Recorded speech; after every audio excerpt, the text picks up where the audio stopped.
গতিকে এটা বৃহৎ যি সকাহ তেখেতসকলে দৰিদ্ৰ মানুহখিনিৰ কাৰণে দিছে, আমি সঁচাকৈ প্ৰধানমন্ত্ৰী নৰেন্দ্ৰ মোদী ডাঙৰীয়াৰ শলাগ লৈছোঁ। আৰু মুখ্যতঃ আমাৰ মুখ্যমন্ত্ৰী ডাঙৰীয়াই এই যে ২৬ লাখ ঘৰ আমাৰ ৰাজ্যখনলৈ আনিবলৈ সক্ষম হ'ল, তাৰ বাবে তেখেতকো আমি আন্তৰিক অভিনন্দন জ্ঞাপন কৰিছোঁ। আৰু মই নিজে মোৰ বিধানসভা সমষ্টি গোলাঘাটত আজি প্ৰায় ৫,০০০টা দৰিদ্ৰ পৰিয়ালে এই গৃহ পাবলৈ সক্ষম হৈছে। পদুমৰিত প্ৰায় ৩,০০০ আৰু ইয়াত ১৮০৯টা। গতিকে মই সকলোকে গৃহ যিসকলে পাইছে তেওঁলোকক অভিনন্দন জনাইছোঁ। আৰু লগতে আন্তৰিক বিনম্ৰভাৱে এইটো কথাও কৈছোঁ যে এটা বছৰৰ ভিতৰত গৃহবিলাক সম্পূৰ্ণ হ'ব লাগিব। সেই ক্ষেত্ৰত যাতে গৃহখিনি সম্পূৰ্ণ হয় সকলোকে দৃষ্টি দিবৰ কাৰণে মই অনুৰোধ জনাইছোঁ। মই নিজাববীয়াকৈ মহিলাসকলক কৈছোঁ যে মোৰ সমষ্টিটোত তেওঁলোকে যাতে যিবিলাকে ভাল সুন্দৰভাৱে গৃহ নিৰ্মাণ কৰিব তেওঁলোকক মই এটা মোৰ ফালৰ পৰা তেওঁলোকক এটা ইনচেণ্টিভ ঘোষণা কৰিছোঁ। কাৰণ মহিলাসকলে সাধাৰণতে জানেই তেওঁলোকক যদি আমি ভালকৈ নেতৃত্ব দিব পাৰোঁ ভাল কাম কৰে। গতিকে মোৰ কথাটো হ'ল বিধায়ক হিচাপে মোৰ দায়িত্ব আছে যে মই ঘৰবিলাক নিৰ্মাণ কৰাত মই চোৱা চিতা কৰা। সেইকাৰণে মই তেওঁলোকক উদগনি জনাবৰ কাৰণে এইখিনি কথা কৈছোঁ। গতিকে এটা বৃহৎ যি সকাহ তেখেতসকলে দৰিদ্ৰ মানুহখিনিৰ কাৰণে দিছে, আমি সঁচাকৈ প্ৰধানমন্ত্ৰী নৰেন্দ্ৰ মোদী ডাঙৰীয়াৰ শলাগ লৈছোঁ। আৰু মুখ্যতঃ আমাৰ মুখ্যমন্ত্ৰী ডাঙৰীয়াই এই যে ২৬ লাখ ঘৰ আমাৰ ৰাজ্যখনলৈ আনিবলৈ সক্ষম হ'ল, তাৰ বাবে তেখেতকো আমি আন্তৰিক অভিনন্দন জ্ঞাপন কৰিছোঁ। আৰু মই নিজে মোৰ বিধানসভা সমষ্টি গোলাঘাটত আজি প্ৰায় ৫,০০০টা দৰিদ্ৰ পৰিয়ালে এই গৃহ পাবলৈ সক্ষম হৈছে। পদুমৰিত প্ৰায় ৩,০০০ আৰু ইয়াত ১৮০৯টা।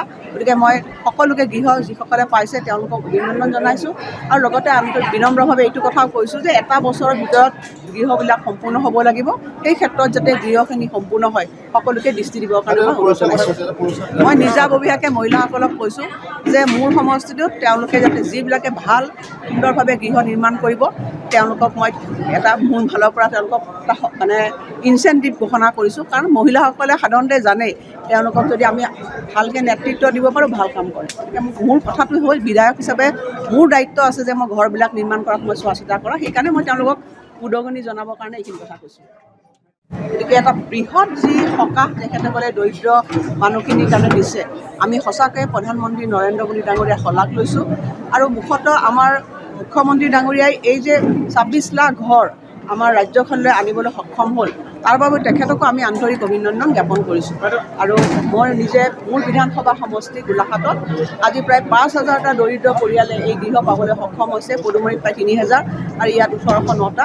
গতিকে মই সকলোকে গৃহ যিসকলে পাইছে তেওঁলোকক অভিনন্দন জনাইছোঁ। আৰু লগতে আন্তৰিক বিনম্ৰভাৱে এইটো কথাও কৈছোঁ যে এটা বছৰৰ ভিতৰত গৃহবিলাক সম্পূৰ্ণ হ'ব লাগিব। সেই ক্ষেত্ৰত যাতে গৃহখিনি সম্পূৰ্ণ হয় সকলোকে দৃষ্টি দিবৰ কাৰণে মই অনুৰোধ জনাইছোঁ।